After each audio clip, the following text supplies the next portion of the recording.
Hello, dear students. You are welcome in RK Institute. I am Dr. RK Saini, and today I am going to suggest a new technique for JEE and NEET student. और क्या है दोस्तों वो technique, वो आपको समझाता हूँ। सुनो, जेई और नीट की जो भी स्टूडेंट तैयारी कर रहे हैं उनके लिए इस समय कोर्स लगभग सबका पूरा कंप्लीट हो चुका है। उनको क्या करना चाहिए, एक बार हर चैप्टर के एक टॉपिक कोई भी एक चैप्टर का एक टॉपिक पहले उसको उसकी थ्योरी चेक करें। थ्योरी पूरी तरह आनी चाहिए, क्लियर, कहीं कोई कंफ्यूजन नहीं होना चाहिए। और उसके बाद हर टॉपिक के 10 क्वेश्चन करें।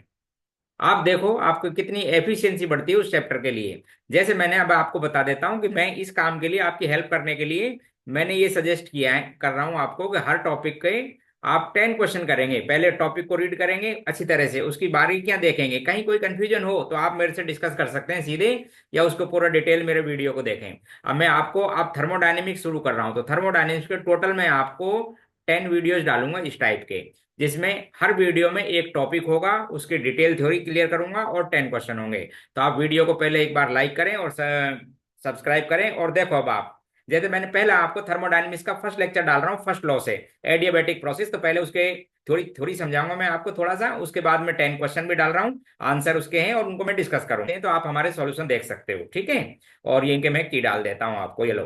तो सबसे पहले मैं एडियाबैटिक प्रोसेस को थोड़ा सा आपको एक्सप्लेन करूंगा कि एक तरह से इसके अंदर पैरामीटर्स जैसे वर्क है, एंथैल्पी है, इंटरनल एनर्जी चेंज वगैरह, हीट वगैरह कैसे कैलकुलेट की जाती है। तो सबसे पहले मैं एडियाबैटिक प्रोसेस के बारे में आपको समझाता हूँ। एडियाबैटिक प्रोसेस, देखो फर्स्ट लॉ ये कहता है कि चेंज इन इंटरनल एनर्जी सम होती है हीट एक्सचेंज और वर्क इन्वॉल्व के। ये क्या है, ये दोनों एक्चुअल में देखा जाए तो पाथ पैरामीटर्स हैं, और ये भी पाथ फंक्शन है, तो इनको बोलेंगे आप इस तरह से एक्सचेंज ऑफ हीट एनर्जी, इसी तरह बोलेंगे वर्क इन्वॉल्व। जैसे आप एडियाबैटिक कहते हो तो उसकी डेफिनेशन ये है कि no heat exchange between system and surrounding throughout the process, then it is known as adiabatic process. इसका मतलब होता है कि एडियाबैटिक प्रोसेस के अंदर चेंज इन इंटरनल एनर्जी किसके बराबर होती है, वर्क इन्वॉल्व के। और वर्क इन्वॉल्व का आपको जब फॉर्मूले ड्राइव करते हैं तो एक ही फॉर्मूला चलता है, पी एक्सटर्नल डेल्टा वी, ठीक है। इसको अपन सोल्व कर लेते हैं। जैसा भी प्रोसेस होता है हर प्रोसेस में यही फॉर्मूला काम में आता है, चाहे एडियाबैटिक हो या आपके पास में आइसोथर्मल किसी भी टाइप का प्रोसेस हो। तो ये तो वर्क का फॉर्मूला हो गया, इंटरनल एनर्जी दोनों बराबर आती है क्योंकि इसके अंदर एक्स हीट एक्सचेंज एनर्जी तो होती नहीं है, इसलिए डेल्टा ये क्यू तो होता है जीरो। अच्छा, बात करते हैं आइडियल प्रोसेस की, आइडियल गैस की। तो एंथैल्पी का फॉर्मूला होता है आपके पास में एन CP/dt, टेम्परेचर चेंज, और डेल्टा यू इंटरनल एनर्जी का फॉर्मूला होता है NCV/dt। क्लियर। तो वर्क और इन चेंज इन इंटरनल एनर्जी तो आप इस फॉर्मूले से कैलकुलेट कर लेंगे, जो बराबर है एंथैल्पी है और जो क्यू है उसका जीरो। तो ये चार पैरामीटर होते हैं फर्स्ट लॉ के, ठीक है। अब आपको समझाता हूं, सुनो। तो आप जानते हो कि डेल्टा यू किसके बराबर होगा, वर्क के। और वर्क, अब देखो दो केस समझो, समझे सबसे पहले तो यदि आपने एक्सपेंशन की बात करते हो, एक्सपेंशन का मतलब if system does work, if system do work then expansion.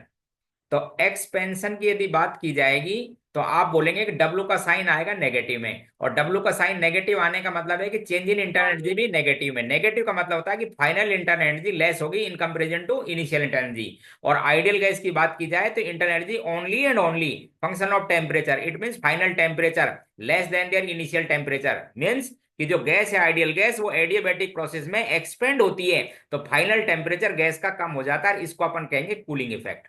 इसका मतलब टेम्परेचर कम हो जाता है। दूसरी बात करते हैं, यदि कंप्रेशन की बात की जाए, यदि बात की जाए कि गैस कंप्रेस्ड होती है, कंप्रेशन की बात की जाए तो उस समय आईयूपीएसिथाइन है, डब्ल्यू का वर्क का है पॉजिटिव। और आईयूपीएसिथाइन पॉजिटिव होने का मतलब है कि साहब आपके पास में जो चेंज इन इंटरनल एनर्जी है वो, क्योंकि दोनों बराबर है, आपको पता है चेंज इन इंटरनल एनर्जी किस साइन के साथ आएगी, पॉजिटिव। पॉजिटिव जब आ सकती है जब फाइनल इंटरनल एनर्जी की वैल्यू इनिशियल इंटरनल एनर्जी से ज्यादा हो, और it means we can say कि final temperature greater than initial temperature, it means heating effect takes place. तो ये तो एक जर्नल लाइन थी कि साहब एडियाबैटिक प्रोसेस में गैस एक्सपेंड होती है तो कूलिंग इफेक्ट होता है, फाइनल टेम्परेचर कम हो जाता है। और यदि गैस कंप्रेस्ड होती है तो W positive sign IPSC convention के अकॉर्डिंग, इसलिए inter energy positive, it means final temperature greater than initial temperature. तो ये तो जनरल लाइन। अब आप सुनो, देख इंटरनल एनर्जी के फॉर्मूले आपको समझाता हूं कि साहब वर्क कैसे फाइंड किया जाता है। तो देखिए, आप आपको जो मालूम है वो समझाता हूं। आपको मालूम है कि साहब delta U change in internal energy W के बराबर है। डेल्टा यू के बारे में आपको एक फॉर्मूला तो ये NCV/dt, चेंज इन टेम्परेचर, ठीक है। दूसरा आपको पता है कि देखो एक रिलेशन आप जानते हो, वो बता देता हूं। Cp minus CV equal to होता है साहब आर। यदि इस इक्वेशन को सीवी से डिवाइड कर दिया जाए तो ऐसे बने ये, तो Cp upon CV minus one equal to R upon CV. देखो एक बार ध्यान से, इस इक्वेशन को मैंने किससे डिवाइड कर दिया है, सीवी से। तो Cp माइनस, इसको ऐसे लिख सकता हूं, Cp upon CV minus one equal to R upon CV. और इसको कहते हैं दोस्तों गामा। क्या कह देते हैं इसको, गामा। इसलिए मैं सीवी की जगह देखो, तो ये हो गया आपके पास में gamma minus one equal to R upon CV, and hence CV equal to R upon क्या लिख सकता हूं, गामा माइनस वन। तो यहां पर यदि मैं वैल्यू पुट कर दूंगा तो एक दूसरा फॉर्मूला और बन जाता है मेरे पास में। चेंज इन इंटरनल एनर्जी जो वर्क के बराबर होगी, मैं इस फॉर्मूले से भी निकाल सकता हूं। क्या चीज, एन, ये सीवी की जगह वैल्यू लिख रहा हूं R upon gamma minus one, तो n R d T upon क्या हो जाएगा, गामा माइनस वन। तो देखो ये दो तीन फॉर्मूला आप ध्यान रखो। एक ये, दूसरा एडियाबैटिक प्रोसेस कैसा भी, अभी सुनो, एक्सपेंशन हो, कंप्रेशन हो, रिवर्सिबल हो, इरिवर्सिबल, मैंने नाम ही नहीं लिया अभी भी कुछ भी, बस ये फॉर्मूले बताए जा रहा हूँ आपको जो वैलिड फॉर्मूले होंगे। तो ये साहब आपके पास में सेकंड फॉर्मूला। दूसरा आइडियल यदि गैस है तो आप पीवी इक्वल टू एनआरटी लिखते हो, इसलिए इस फॉर्मूले को आप ऐसे भी लिख सकते हो। चेंज इन इंटरनल एनर्जी जो वर्क के बराबर रहेगी एडियाबैटिक में, तो आप इसको लिख सकते हो P2V2 minus P1V1 upon gamma minus one. Clear. तो ये आपके पास में तीन फॉर्मूले वर्क फाइंड करने के, इंटरनल एनर्जी फाइंड करने के, और किसी भी एडियाबैटिक प्रोसेस में। प्रोसेस का क्लियर कर दिया, may be reversible, may be irreversible, may be expansion, और मे बी कंप्रेशन। ठीक, ये तो बात हो गई इसकी। अब आगे सुनिए साहब, जो आप एक फॉर्मूला लेके आते हो वो और क्लियर कर देता हूं आपको। वर्क का एक फॉर्मूला जो कि कॉमन फॉर्मूला है, हर प्रोसेस में लिए काम लेते हो, वो वर्क का फॉर्मूला है डेल्टा W इक्वस टू, ये फॉर्मूला है माइनस पी एक्सटर्नल और डेल्टा V। ये हर प्रोसेस में काम लिया जाता है। तो अब जैसे यहां पर बात की जाती है रिवर्सिबल और इरिवर्सिबल में, तो जो फाइनल टेम्परेचर है वो यहां से फाइंड किया जाएगा पैरामीटरों में रिलेशन। जैसे सपोज प्रोसेस आपके पास में है इरिवर्सिबल, देखो ध्यान से, प्रोसेस कैसा है आपके पास में, इरिवर्सिबल। तो मैं लिखूंगा delta U equals to W, और W की जगह लिखूंगा माइनस पी एक्सटर्नल और चेंज इन वॉल्यूम। और डेल्टा इंटरनल एनर्जी चेंज होती है आइडियल गैस की, always N C B D T minus. अच्छा अब आप बताओ कि इरिवर्सिबल की क्या कंडीशन है। तो आप बोलते हैं कि इरिवर्सिबल सिंगल स्टेप प्रोसेस है और पी एक्सटर्नल कांस्टेंट होता है जिसके अगेंस्ट एक्सपेंड होती है या कंप्रेस्ड होती है। तो मैं इसको आगे ले सकता हूं, तो ये हो जाएगा आपके पास में माइनस पी एक्सटर्नल और change in volume. Change in volume का मतलब फाइनल माइनस इनिशियल। एक तो यहां से आपको फाइनल टेम्परेचर फाइंड कर सकते हो आप, ठीक है। इसको लिख देंगे डेल डी टी को क्या लिख देंगे आप, T2 माइनस T1। यदि आपको इनिशियल वॉल्यूम गिवन हो, फाइनल वॉल्यूम गिवन हो, और जिसके अगेंस्ट एक्सटर्नल गैस प्रेशर दे रखा हो एक्सपेंड या कंप्रेशन का, तो उससे आप कैलकुलेट कर सकते हो। एक दूसरा, मैं इस फॉर्मूले को ऐसे भी लिख सकता हूं, देखो आप समझिए। तो ये तो आपके पास में आईपीएसी साइन है नेगेटिव, पी एक्सटर्नल, और V2 की जगह लिख सकता हूं NRT2 upon P2 minus NRT1 upon P1। Clear.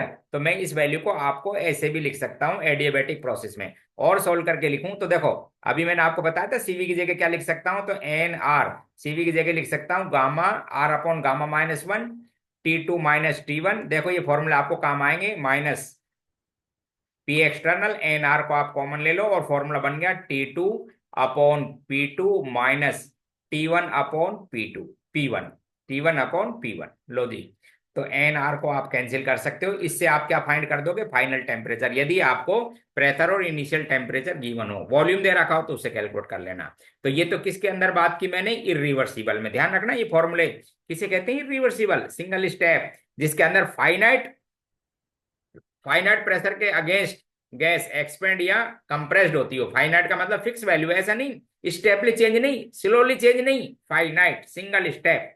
Clear. अब बात करते हैं यदि प्रोसेस आपके पास में रिवर्सिबल हो तब। तो देखो रिवर्सिबल में कैसे लिखेंगे आप ध्यान से देखो, उसका भी आपको क्लियर कर देता हूं। रिवर्सिबल के पैरामीटर्स देखो कि वहां पर कैसे रिलेशन लाएंगे आप फाइनल टेम्परेचर में और गैस की इनिशियल कंडीशंस में। देखिए, अच्छा जब आप रिवर्सिबल की बात करते हो तो जो पी एक्सटर्नल है वो कांस्टेंट नहीं होता, वो स्लोली स्लोली बिल्कुल इनफाइनाइट सीमल चेंज के साथ चलता है। याद करो, जब पी एक्सटर्नल और गैस के पैरामीटर कैसे हो, इनफाइनाइट सीमल चेंज के साथ जब प्रोसेस चलता है तो उसको क्या कहते हैं आप, रिवर्सिबल। इनफाइनाइट स्टेप लेता है, ध्यान रखना आप। तो उस समय आप पी एक्सटर्नल को पी गैस लिख सकते हो या प्रेशर किसके साथ लिख सकते हो, प्लस माइनस गैस।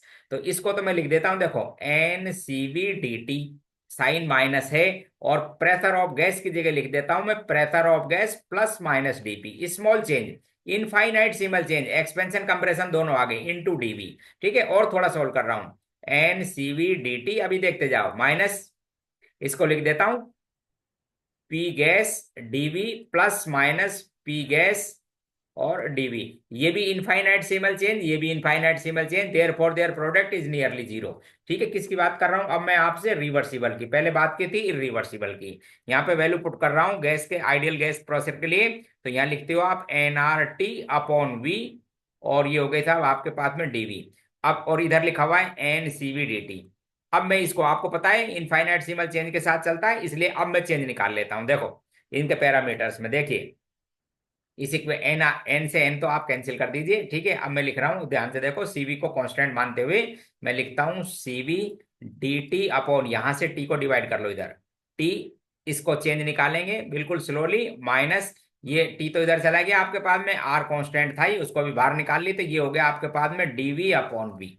क्लियर, ये हो गया साहब आपके पास में एन, एन तो कैंसिल हो गया, तो ये हो गया CV L N T two upon T one, इसको लिख रहा हूं R L N V one upon V two. ध्यान रखना नेगेटिव साइन है, इसलिए V two upon V one को मैंने ऐसे लिख दिया है। आप इसको और ऐसे लिख देते हैं, देखो इधर ध्यान से, L N T two upon T one की पावर सी वी, बिल्कुल सिंपल तरीके से समझा रहा हूं, L N V one upon V two की पावर आर, ऐसे लिख सकते हो। फिर आगे और इस तरह से लिख सकते हो, इसको डिवाइड कर लो इधर, देखो देखिए इसको और पूरा सोल्व कर देता हूं।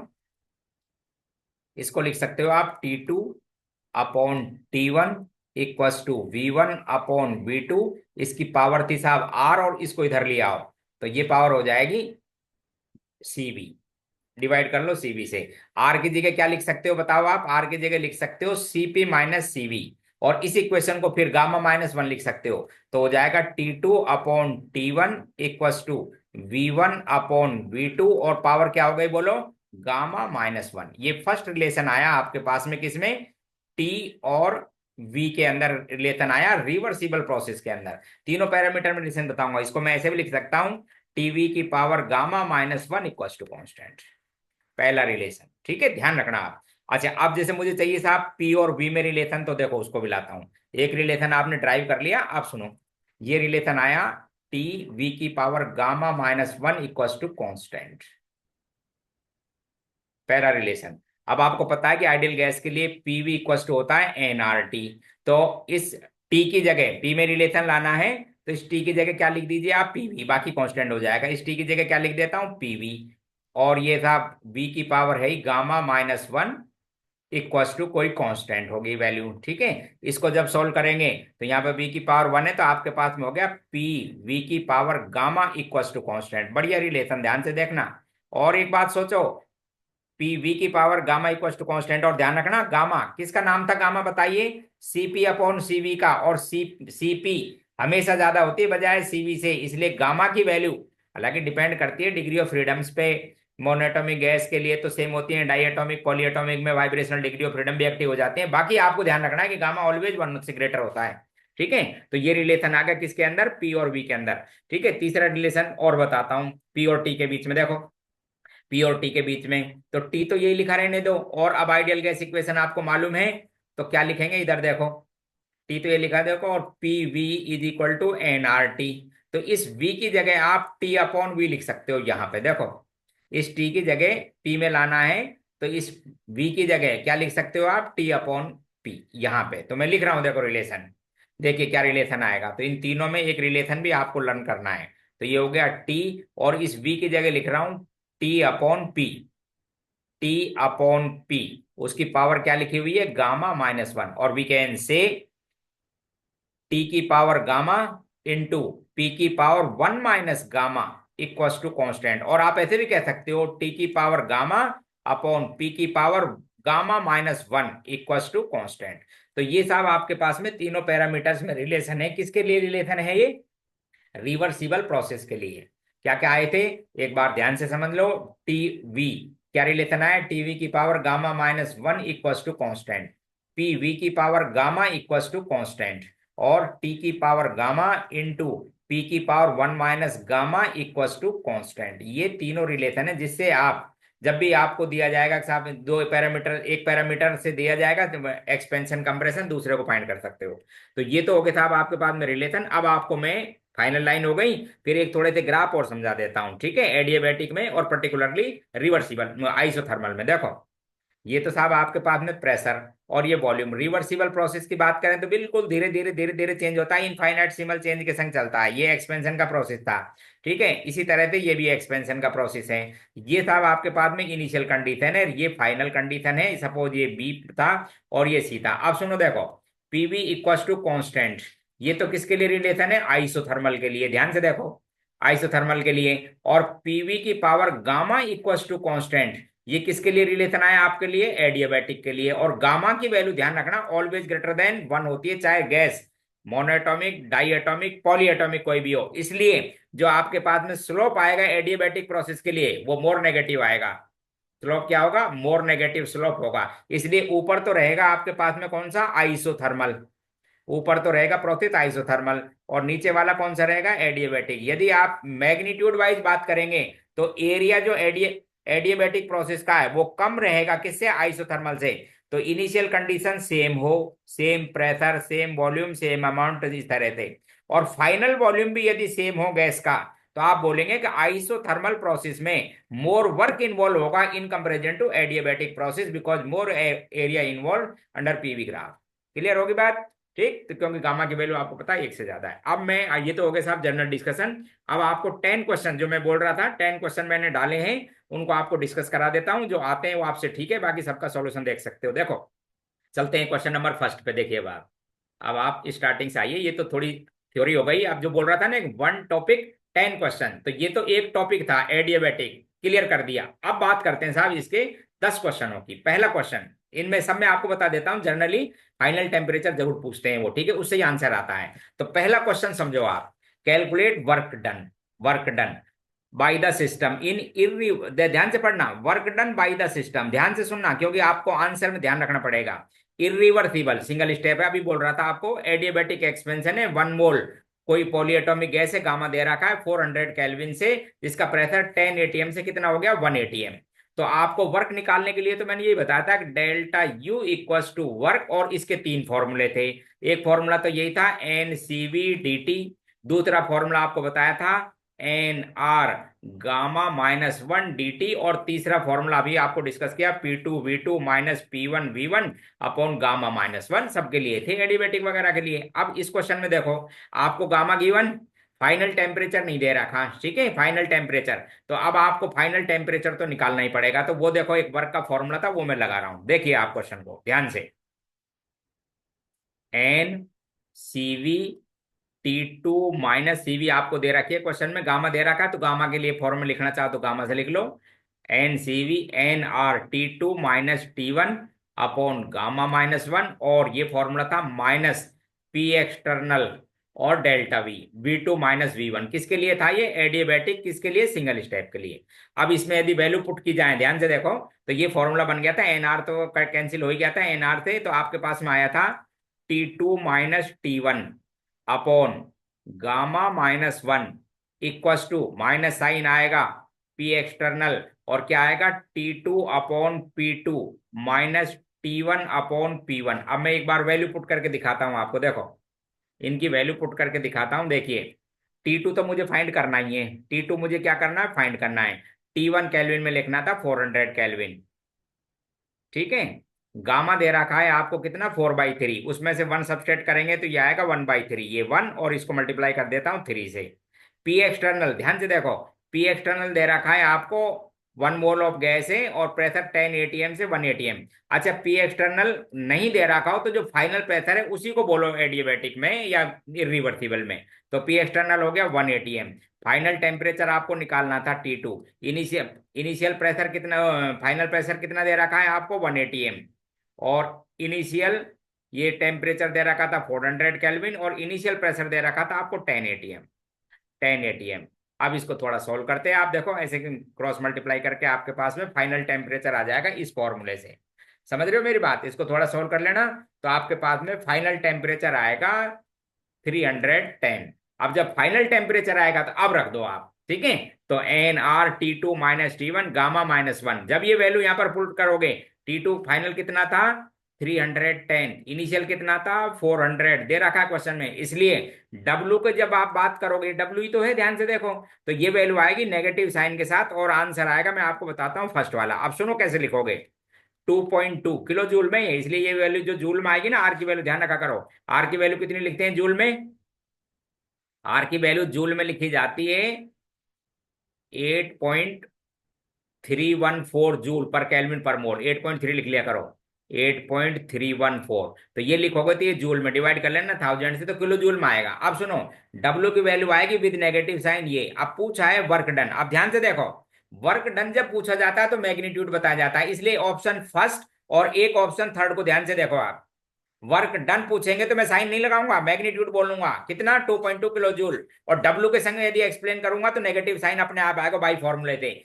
इसलिए आंसर क्या टिक करोगे आप 4। इस क्वेश्चन को कई बार पूछा हुआ है, मैं आपको बता देता हूं, और आंसर में ही गलती है, जैसे पिछली बार भी एक दो क्वेश्चनों में था नेगेटिव साइन से ही आंसर गलत हो गया था। तो ध्यान रखो, जब डब्ल्यू की टर्म में एक्सप्रेस हो तो फॉर्मूले में जो आता है वो लिखिए आप, और पूछता है वर्क डन तो आपको उसके मैग्नीट्यूड लिखना है 2.2 किलो जूल, इसलिए आंसर 1 और 3 दोनों, यानी क्या बोलेंगे आप फोर्थ आंसर। क्लियर।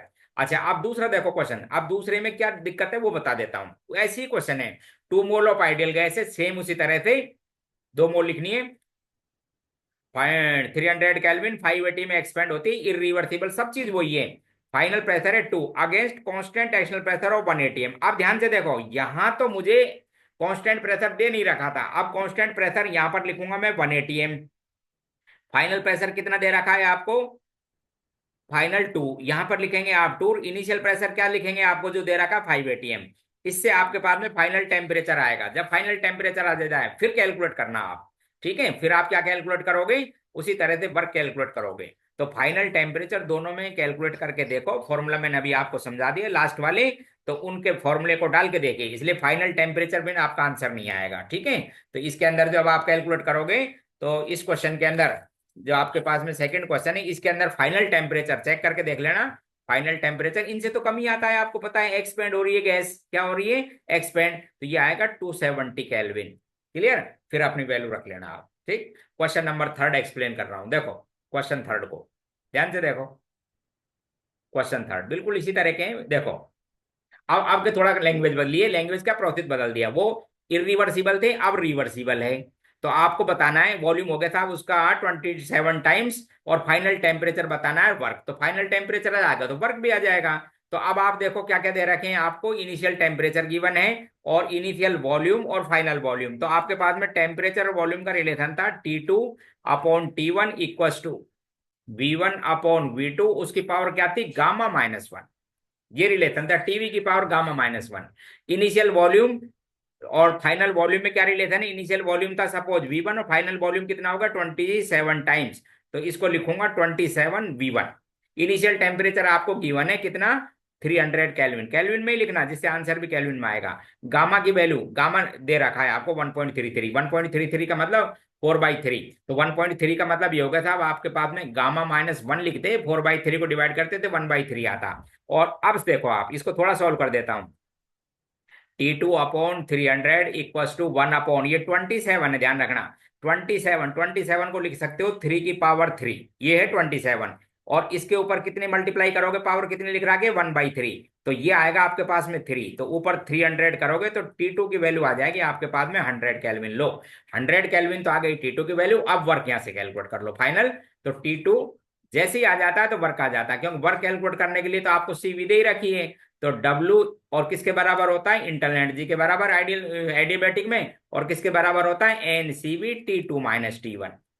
अब वही नेगेटिव साइन आएगा यदि W की बात करोगे, तो देखो N का मतलब कितने मोल 1 मोल लिखें साहब, CV क्वेश्चन में गिवन कितनी दे रखी है 25.08, फाइनल टेम्परेचर कितना आया आपके पास में 100, इनिशियल टेम्परेचर कितना था, इनिशियल टेम्परेचर 300, लो जी, इसलिए ये भी माइनस साइन के संग आएगी, ठीक है। तो आपके पास में थर्ड ऑप्शन आ जाएगा, एक बार चेक कर लेना इतने किलो जूल।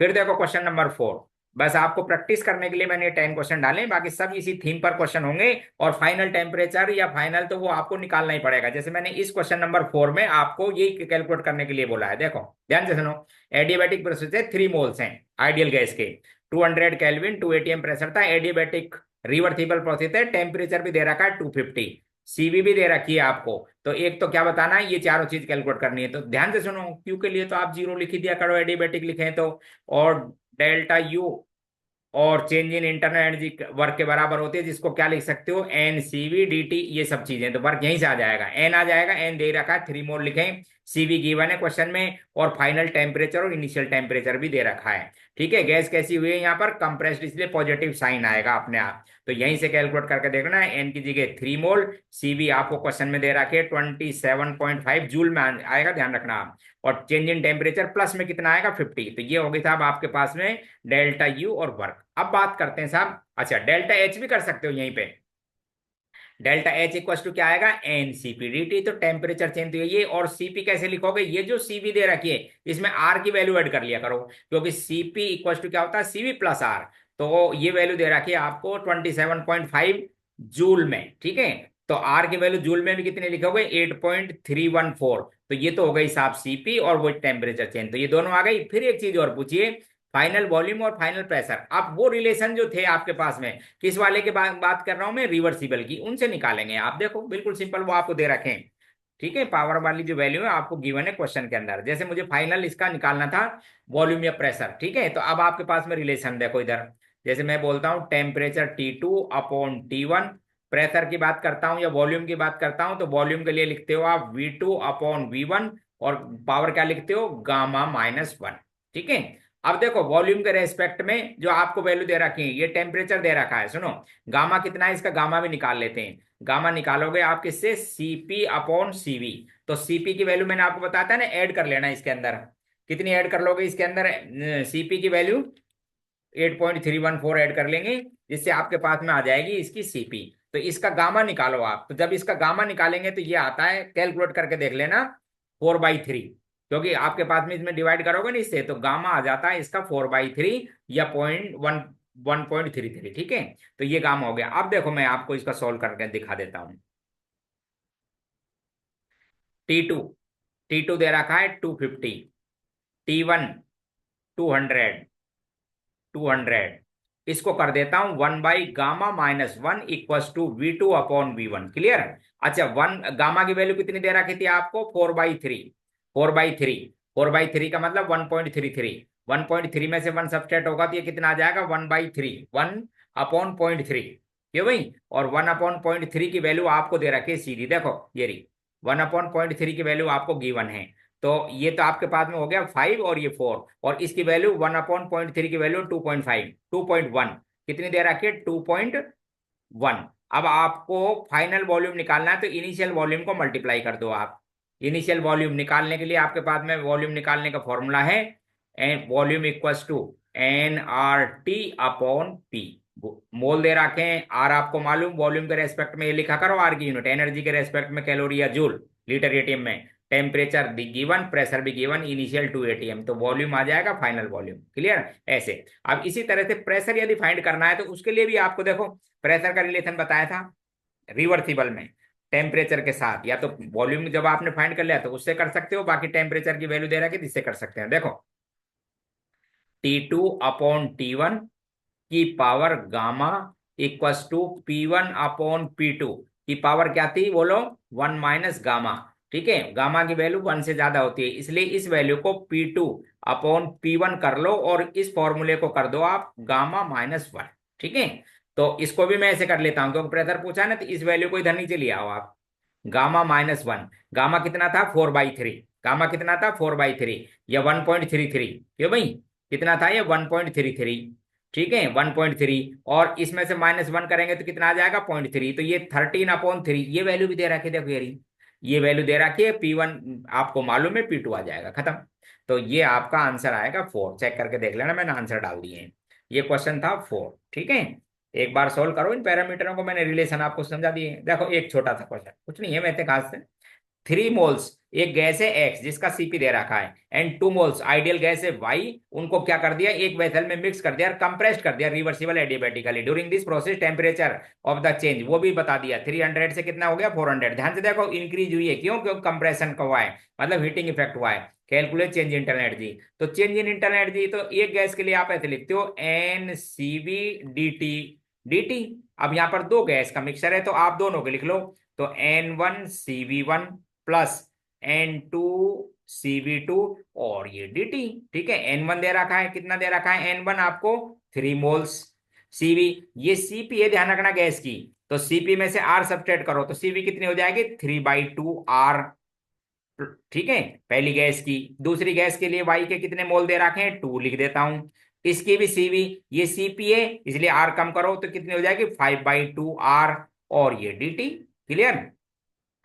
आंसर देखो कैलोरी के टर्म में, इसलिए आर की जगह कैलोरी में 2 लिया करो। लो जी साहब 2 ले लिया, ये कैंसिल हो गया, तो ये तो 9 और ये हो गया 10 इंटू डी टी। टेम्परेचर दे रखा है तो 19 को चेंज इन टेम्परेचर से मल्टीप्लाई कर दो, कितना टेम्परेचर चेंज है 100। ये लो साहब प्लस में साइन आ जाएगा, खत्म हुई बात। Question number 6। क्वेश्चन नंबर 6 देखो अभी जेई में पूछा था, बिल्कुल सिंपल, अभी मेरे ख्याल से लास्ट ईयर ही था। ठीक है, तो समझो पहले, 1 mole of ideal gas allowed to expand reversibly and adiabatically from the temperature 27 degree centigrade. ठीक है, वर्क डन दे रखा था आपको 3 किलो जूल पर मोल, फाइनल टेम्परेचर। तो ध्यान से सुनो, कुछ नहीं करना है इसके अंदर, सीवी गिवन है तो आपको पता है N C V D T equal to क्या होता है वर्क। भाई यही तो था, del U equal to W. Work दे रखा है, अब यहां पर कैलकुलेट करते समय देखो वर्क डन 3 किलो जूल, इसका मतलब मैं डब्ल्यू का साइन क्या लगाऊंगा नेगेटिव। ध्यान से देखो, तो मैं लिखता हूं एन की जगह लिखता हूं 1 मोल, सीवी मुझे दे रखा है कितना 20। चेंज इन टेम्परेचर निकाल लेता हूं, वर्क मैं किस लिखूंगा नेगेटिव। अब ध्यान से देखो ये सीवी किस में दे रखी थी जूल में, तो वर्क को भी आप जूल में करो, तो नेगेटिव साइन लगाओ और वर्क कितना लिखो 3000 जूल। तो आपके पास में डेल्टा टी यानी चेंज इन टेम्परेचर आ जाएगा, इसको 20 से आप डिवाइड करो तो ये आ जाएगा माइनस का 150। अब चेंज इन टेम्परेचर निकालना, फाइनल टेम्परेचर तो ये था T2 minus T1 equal to minus 150, और आपको T1 दे रखा है, कितना दे रखा है इन्होंने T1, T1 दे रखा था 300 degree centigrade, 27 degree centigrade means kelvin में कितना है 300। तो ये हो गया था T2 इक्वल टू 300 माइनस 150, तो आंसर आ जाएगा 150। लो साहब कुछ नहीं किया। क्लियर। क्वेश्चन नंबर नेक्स्ट 7 दिखाता हूं, देखिए क्वेश्चन 7।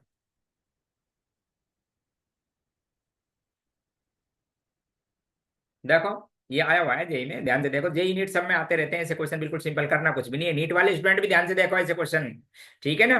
देखिए रिवर्सिबल एक्सपेंशन आइडियल गैस का आइसोथर्मल के संग कुछ ग्राफ दे रखे हैं, वो पूछा है। देखो आइसोथर्मल किसे कहते हैं, जिसके अंदर इनिशियल टेम्परेचर और फाइनल टेम्परेचर क्या होते हैं इक्वल। ये लो देख, पहला आपको बताना है इनकरेक्ट, तो ये तो करेक्ट है।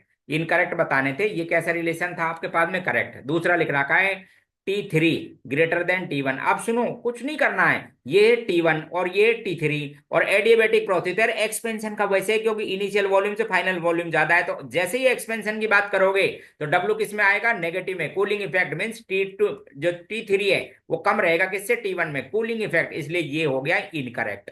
यही तो पूछा है आपसे इनकरेक्ट, तो आंसर आ गया ये। ठीक है, और देखो वर्क, अच्छा लगे आपको बता दूं, जेई में इस समय जब ये पूछा गया था क्वेश्चन, आपको बता देता हूं, तो उस समय इस आंसर पर ऑब्जेक्शन भी हुआ था, कुछ लोगों ने इसको फिर सही भी कर दिया था, यानी कुल मिलाकर इसमें ये करेक्ट और इनकरेक्ट दोनों में था। क्योंकि यहां पर क्या है कि मोड का साइन लगाया, तो जब आइसोथर्मल की मैं बात करता हूं, जैसे मैंने भी अभी एक्सप्लेन किया था, तो जब मैं बात करूंगा इस प्रोसेस में, तो आइसोथर्मल का वॉल्यूम, आइसोथर्मल का एक्सपेंशन एरिया, ध्यान से देखो एडियाबैटिक से ज्यादा है, it means more work involve हुआ। तो जब इसके अंदर यदि ये मोड लगा देते जब, तो ये 100% सही था। बाकी जब साइन के संग बात करेंगे, तो सपोज जैसे आया माइनस में 300 जूल, और ये कितना आएगा माइनस के अंदर 200 जूल, तो जब नेगेटिव साइन की बात करेंगे तो बोले साहब ये वैल्यू ज्यादा आती है, हालांकि ऐसा नहीं है। तो आप इसको भी सही बोलेंगे, क्योंकि आइसोथर्मल में मोर वर्क इन्वॉल्व होता है। अच्छा इंटरनल एनर्जी चेंज एडियाबैटिक की, तो इसमें तो इंटरनल एनर्जी चेंज कितनी आएगी 0, और एडियाबैटिक में आपको पता है फाइनल टेम्परेचर कम है, इसलिए ये वैल्यू आएगी नेगेटिव में, क्योंकि T2 माइनस T1, समझ गए। उसी तरह से आप इंटरनल एनर्जी भी कम हो गई, इसलिए ये नेगेटिव, तो 0 से तो कम ही होता है नेगेटिव में, कुछ भी बोलो चाहे। क्लियर। तो ये आपके पास में 3 तो सही थे, और इनकरेक्ट, सही इनकरेक्ट तो कौन सा था, ये सेकेंड ऑप्शन। क्वेश्चन नंबर 8 बिल्कुल सिंपल, देखो ऐसे क्वेश्चनों की आप प्रैक्टिस करें। क्वेश्चन नंबर 8, कुछ नहीं, सिंपल, ये भी पूछा हुआ क्वेश्चन है, देखिए। ये sample of argon 180 M pressure है, 27 डिग्री सेंटीग्रेड टेम्परेचर है, एक्सपेंड रिवर्सिबली एडियाबेटिकली। उसका वॉल्यूम दे रखा है आपको, इनिशियल और final. Calculate enthalpy change of this process, CV दे रखी है। पूछी क्या चीज है, enthalpy change. Delta H equal to क्या लिखेंगे, NCP T2 - T1। क्लियर। अब आप देखो, कुछ नहीं करना था आपको, बस फाइनल टेम्परेचर जरूर फाइंड करना है। आपको दे रखी है इसके अंदर ये सीवी, तो सीपी निकाल लोगे, क्योंकि सीवी में क्या करना, आप आर की वैल्यू ऐड कर लिया करो। ये जूल में ही तो है, आर की वैल्यू जूल में होती है 8.314। ये लो साहब, ये सीपी आ गई।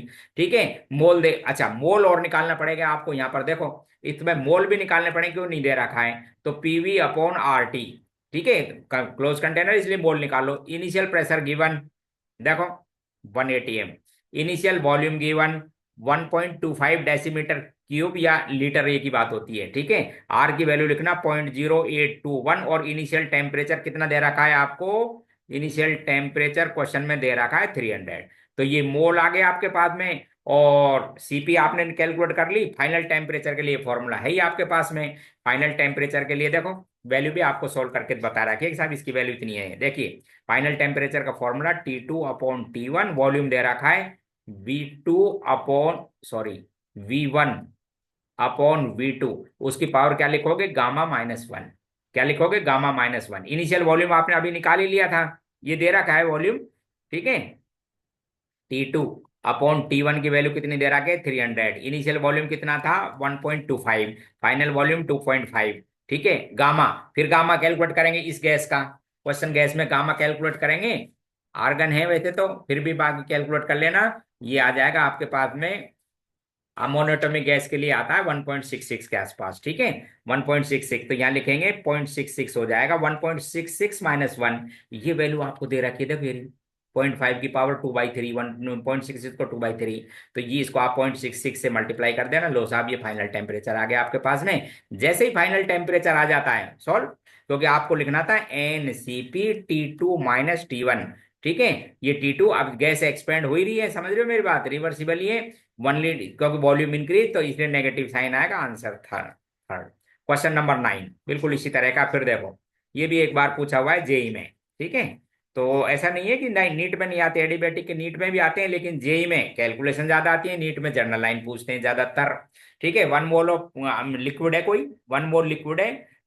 इनिशियल प्रेशर और एमएल दे रखा है, एडियाबेटिक कंटेनर में है। प्रेशर, ठीक है, increase stably to 100 bar, and then constant pressure of 100 bar, then a constant pressure. ठीक है, कितना हो जाता है आपके पास 100 बार। वॉल्यूम कितना डिक्रीज हो गया, 1 ml। Delta U delta H निकालनी है। तो डेल्टा यू का मतलब तो आपको पता है साहब, कि माइनस तो लगाएंगे साइन, और पी एक्सटर्नल, और चेंज इन वॉल्यूम। हाँ, तो कितना था एक्सटर्नल प्रेशर, बोले 100 बार। चेंज इन वॉल्यूम कितना हुआ, पहले कितना था आपके पास में, 100 ml। अब एक वो ml डिक्रीज हो गया, तो कितना हो गया, 99 ml। तो यहाँ पर लिख देंगे आप साहब, चेंज हो गया आपके पास में 1/1000। लीटर में बदल लेना, तो ये तो बार में, लीटर में, तो ये वैल्यू तो आ गई आपके पास में। अच्छा, चेंज इन वॉल्यूम में फाइनल माइनस इनिशियल, तो ध्यान रखना एक्सपेंशन में नेगेटिव साइन आएगा, क्योंकि फाइनल वॉल्यूम कितना है, 99 ml। इनिशियल कितना था, 100, इसलिए ये वैल्यू नेगेटिव साइन के साथ है वॉल्यूम। तो ये आपके पास में डेल्टा यू पॉजिटिव में आ जाएगा, कितना, 0.1 लीटर बार। ठीक है, ये तो हो गया। अब डेल्टा एच फाइंड करनी है, तो डेल्टा एच के लिए आप लिखते हो delta U plus delta PV. अब देखो ये तो आपने फाइंड कर ही लिया, और डेल्टा पीवी के लिए क्या लिख दोगे, P2V2 - P1V1। सब चीज दे रखी है, ध्यान से देखो। P1V1 तो ये रहे, P1V1 लीटर में बदल लेना। ठीक है। और फाइनल प्रेशर कितना दे रखा है, 100 बार, और फाइनल वॉल्यूम कितना है, 99। तो P2V2 ये रहे, देखो 100 × 99 -1 इनिशियल प्रेशर कितना था आपके पास में 1, और वॉल्यूम कितना था, 100 ml डिवाइड बाई 1000। ये आ जाएगा 9.8 के आसपास। तो टोटल आ जाएगा 0.1 ऐड करने के बाद में ये आंसर। ठीक है, 9। क्वेश्चन नंबर 10 देखो, क्वेश्चन और देखो, एक 10। इसमें भी आपसे सिंपल फॉर्मूला आना चाहिए था, बस ये पूछा। देखिए 1 मोल मोनोएटॉमिक गैस है, एक्सपेंड होती है एडियाबेटिकली। इनिशियल टेम्परेचर था उसका T, against constant external pressure of 180 m, from 1 litre to 2 litre, find final temp. बस तो वही था आपके पास में रिलेशन, क्यों भाई। तो ये आपके पास में रिलेशन मैंने आपको समझाया था अभी थोड़ी देर पहले, कि डेल्टा यू इक्वल टू होता है डब्ल्यू, और एक्सटर्नल प्रेशर है तो आप ऐसे लिखते हो पी एक्सटर्नल और चेंज इन वॉल्यूम। इसको मैं लिख सकता हूं N R T2 minus T1 upon gamma minus one equal to minus P external और चेंज इन वॉल्यूम। पहले माइनस पी एक्सटर्नल बताता हूं कितना हो गया था। अब एक्सटर्नल प्रेशर 180 एम, ठीक है, और चेंज इन वॉल्यूम 1 लीटर से कितना हो गया 2 लीटर, तो ये चेंज आ गया इतने में। गामा की वैल्यू, मोनोएटॉमिक गैस है, बताओ कितना होता है गामा मोनोएटॉमिक गैस के लिए।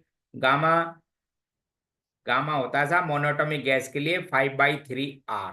ठीक है, गामा की वैल्यू लिखो 5/3 R।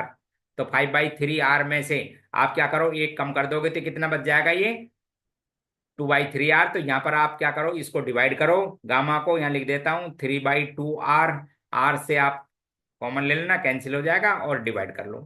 तो आपके पास में आंसर आ जाएगा final temperature T-2/3 this. R की वैल्यू पुट कर रखी है और कुछ नहीं किया है। तो ये आपके पास में 10 क्वेश्चन थे, एक टॉपिक था। अगले फिर मैं थर्मोडायनेमिक्स का आपको बता दिया ना, इस तरह के टोटल 10 वीडियोस डालूंगा, समझ रहे हो। उन सब में पहले एक प्रोसेस या पहले कोई एक टॉपिक एक्सप्लेन करूंगा, उसकी पूरी थ्योरी समझाऊंगा, फिर 10 क्वेश्चन डालूंगा। आप इसको चैनल को सब्सक्राइब करो, लाइक करो और जुड़ते रहिए, ठीक है, देखते रहना। Okay bye.